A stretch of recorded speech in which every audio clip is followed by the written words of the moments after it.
ഈ വലിയ ഷീറ്റിനെ സെൻറ്ററാക്കിയിട്ട് കട്ട് ചെയ്ത് കൊടുക്കാം. നമ്മളാകെ 2 പോക്കറ്റ് ഷീറ്റ് മാത്രമേ യൂസ് ആക്കുന്നുള്ളൂ. ഈ 2 എണ്ണമായത് വലുതെടുത്തിട്ട് ഇപ്പോൾ നമ്മൾ നേരത്തെ ഫോൾഡ് ചെയ്ത പോലെ തന്നെ ഫോൾഡ് ചെയ്ത് കൊടുക്കാം.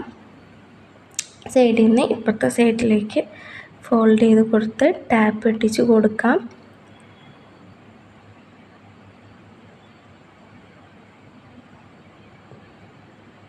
അതുപോലെ തന്നെ മറ്റേതും ടാപ്പ് ചെയ്യാൻ വേണ്ടിയിട്ട് ഒട്ടിച്ച് കൊടുക്കുക. ഇത് നമ്മൾ റബ്ബർ ബാൻഡ് ഇട്ടിട്ടാണ് ഫിക്സ് ചെയ്യാൻ പോകുന്നത്. എന്നിട്ട് പിന്നെ നമ്മൾ സെല്ലോ ടാപ്പ് വെച്ചിട്ട് ഒട്ടിച്ച് കൊടുക്കും. ഇതിൽ റബ്ബർ ബാൻഡ് ഇടുന്നത് ഊരിപ്പോരാതിരിക്കാൻ വേണ്ടിയിട്ടാണ്. കറക്റ്റ് സെല്ലോ ടാപ്പ് വെച്ച് ഒട്ടിച്ചതിന് ശേഷം നമ്മൾ സെറ്റ് ചെയ്ത് വെച്ചിരുന്നതിൻ്റെ സൈഡിലായിട്ട് രണ്ടും അങ്ങനെ വെച്ച് കൊടുക്കുക. എന്നിട്ട് റബ്ബർ ബാൻഡ് യൂസ് ചെയ്തിട്ട് നമുക്ക് ഇത് ഇട്ട് കൊടുക്കാം, ഫിക്സ് ചെയ്ത് കൊടുക്കാം. ഫസ്റ്റ് ലെയർ റബ്ബർ ബാൻഡ് വെച്ചിട്ട് നമുക്ക് ഫിക്സ് ചെയ്ത് കൊടുക്കാം. ഫസ്റ്റ് നമ്മൾ ചെയ്ത് വെച്ച പോർഷൻ എടുത്തിട്ട് റബ്ബർ ബാൻഡ് ഇടാണ്. ആ ഫ്ലവറൊക്കെ നമ്മളിങ്ങനെ പുറത്തേക്ക് കാണുന്ന രീതിയിൽ കംപ്ലീറ്റ് 3 ഫ്ലവറും പുറത്തേക്ക് കാണുന്ന രീതിയിൽ വേണം സെറ്റ് ചെയ്യാൻ വേണ്ടിയിട്ട്.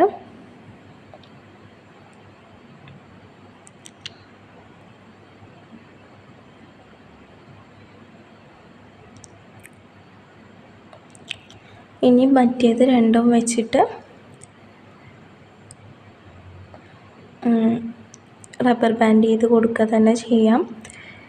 ഇനി ചോക്ലേറ്റ് ഇങ്ങനെ ഇളക്കി നിൽക്കുകയാണെങ്കിൽ നിങ്ങൾ ചോക്ലേറ്റ് ഒന്നിൻ്റെ മേലായിട്ട് നിൽക്കുന്നത് ജസ്റ്റ് ഒന്ന് ടാപ്പ് ചെയ്ത് കൊടുത്താൽ മതി. അപ്പോൾ അത് കറക്റ്റ് സ്റ്റിക്കായിട്ട് നിൽക്കും.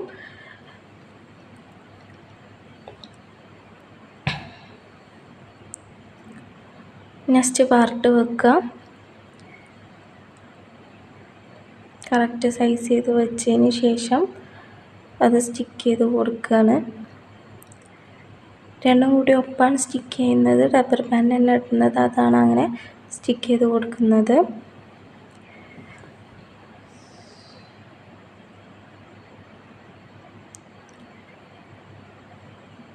നിങ്ങൾ റബ്ബർ ബാൻഡ് ഇല്ലെങ്കിൽ നിങ്ങൾക്ക് ടാപ്പ് യൂസ് ചെയ്യാം. തെർമോക്കോളിലൊക്കെ ടാപ്പ് കറക്റ്റ് ORCയിലും തെർമോക്കോളിലൊക്കെ ടാപ്പ് കറക്റ്റ് നിൽക്കാൻ കുറച്ച് പാടാണ്. അതുകൊണ്ടാണ് നമ്മൾ ഇത് റബ്ബർ ബാൻഡ് ഇട്ട് കൊടുക്കുന്നത്.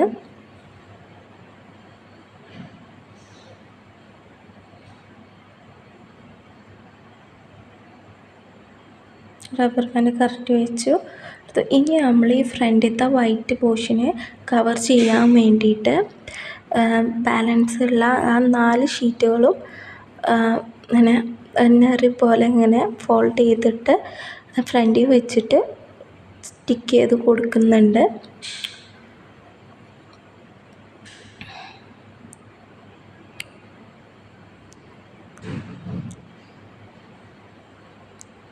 നമുക്കിഷ്ടമുള്ള രീതിയിൽ നെറിവെടുക്കാം. നമ്മൾ ഈ പേപ്പർ കൊണ്ടൊക്കെ വീശിയൊക്കെ ഉണ്ടാക്കില്ലേ, അതുപോലെ നെറിയെടുത്തിട്ട് ടാപ്പ് ചെയ്തിട്ട് കൊടുക്കാം. ഇത് നല്ല ഏറ്റവും റിസ്ക് പോക്കറ്റ് ഉണ്ടാക്കുന്നതിൽ ഏറ്റവും റിസ്ക് ഈ ഫ്രണ്ട് പോർഷന് ഹൈഡ് ചെയ്യാൻ വേണ്ടിയിട്ടാണ്. ടാപ്പ് ചെയ്ത് കൊടുക്കുക, മറ്റേ ഭാഗത്തേക്കായിട്ട് ടാപ്പ് ചെയ്ത് കൊടുക്കുക. 2 സൈഡിലും ടാപ്പ് ചെയ്ത് കൊടുക്കണം. പിന്നെ ബാക്കിയുള്ള പീസസും ഇതുപോലെ എടുത്തിട്ട് ഇങ്ങനെ നെറി പോലെ ചെയ്ത് ടാപ്പ് ചെയ്ത് കൊടുക്കുകയാണ് ചെയ്യുന്നത്.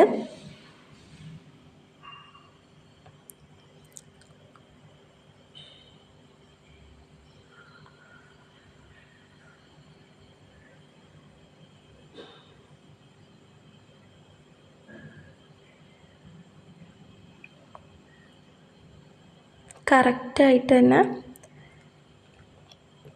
ഒട്ടിച്ച് കൊടുക്കണം. എന്നിട്ട് ഇനി ഇതിൻ്റെ മേലെ നമ്മൾ റബ്ബർ ബാൻഡ് ഇട്ട് കൊടുക്കാം. അപ്പോൾ ഒന്നും കൂടിയും ടൈറ്റായിട്ട് നിൽക്കും.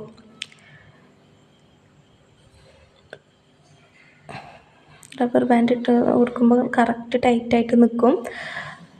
ഇപ്പോൾ നമ്മൾ പോക്കറ്റിൻ്റെ അവിടെ കറക്റ്റായിട്ട് തെർമോക്കോളിന്മേൽ സ്റ്റാൻഡായിട്ട് നിൽക്കും. അതാകുമ്പോൾ ഊരിപ്പോരൊന്നും ചെയ്യില്ല. പിന്നെ ബാലൻസ് വന്ന 2 പീസ് ഇങ്ങനെ ഫോൾഡ് ചെയ്തിട്ട് ജസ്റ്റ് ഒന്നിങ്ങനെ മടക്കിയിട്ട് 2 സൈഡിലും വെച്ച് കൊടുക്കുന്നുണ്ട്. ജസ്റ്റ് നമ്മൾ നേരത്തെ ചെയ്ത വലിയ ഷീറ്റുകൾ ഫോൾഡ് ചെയ്ത പോലെ തന്നെ ഫോൾഡ് ചെയ്തിട്ട് റബ്ബർ ബാൻഡ് ഇട്ട് കൊടുക്കുകയാണ് ചെയ്യുന്നത്. ഇനി നമ്മൾ ഈ റബ്ബർ ബാൻഡ് കാണാത്ത രീതിയിൽ ടാപ്പ് ഒട്ടിച്ച് കൊടുക്കാം. പിന്നെ ഉള്ളിൽ ജിപ്സം ഫ്ലവേഴ്സ് വെച്ച് കൊടുക്കുക. ഇത്രയാണ് ഇനി നമ്മൾ ചെയ്യുന്നത്. റിബണ് നമുക്ക് ആ റബ്ബർ ബാൻഡ് മറയുന്ന രീതിയിൽ തന്നെ കെട്ടി കൊടുക്കുക. റിബണ് കംപ്ലീറ്റും ആ റബ്ബർ ബാൻഡ് ഹൈഡ് ചെയ്തിട്ടുണ്ടാവണം. അങ്ങനെ നമുക്ക് ഇഷ്ടമുള്ള കളറ് കെട്ടിക്കൊടുക്കാം. ഞാൻ ജസ്റ്റ് റെഡ് കളറാണ് കെട്ടിക്കൊടുക്കുന്നത്. ഇനി നമ്മൾ ആ ബാലൻസ് വെച്ച സ്ഥലത്ത്